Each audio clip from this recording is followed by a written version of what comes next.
90 Day Fiancé, new spoilers revealed on Mike and Natalie by Uncle Beau. There were rumors that Uncle Beau had leaked information regarding Mike and Natalie's relationship. Did Mike Youngquist really call off the season 8 wedding? This is probably one of the most heartbreaking couple stories. On the 14th episode of the show, Mike actually dumped his fiancée, Natalie Mordovtseva, on their wedding day. Mike's decision left Natalie in tears and fans in shock. While packing her bags to go back home, the 90 Day Fiancé fans could not help but wonder how the devastating star would go back home in the middle of a pandemic. The fans were not the only ones in shock from Mike's drastic decision. Just before the final episodes of the show, there were rumors that Uncle Beau knew whether Mike and Natalie were together or not.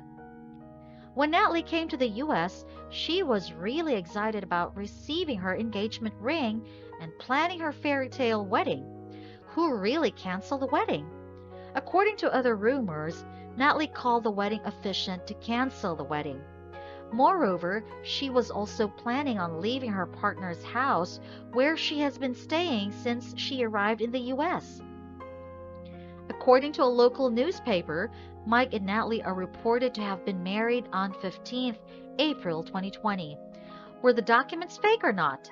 One of the 90 Day Fiancé's fans stated that she met Uncle Beau at the Green Store in Sequim. As stated by her, Uncle Beau revealed that Mike and Natalie had broken up. Other 90 Day Fiancé viewers doubt that Uncle Beau could be telling a lie in order to prevent any spoilers. All this seems to be confusing. Are Mike and Natalie together or not? From another repost that a 90 Day Fiancé fan made, she posted that one of the reality show stars left a surprising comment. Apparently, the Georgia-based star claims that Natalie is living in a new house in Seattle. It's either she's staying there with Mike or she might have a new man in her life.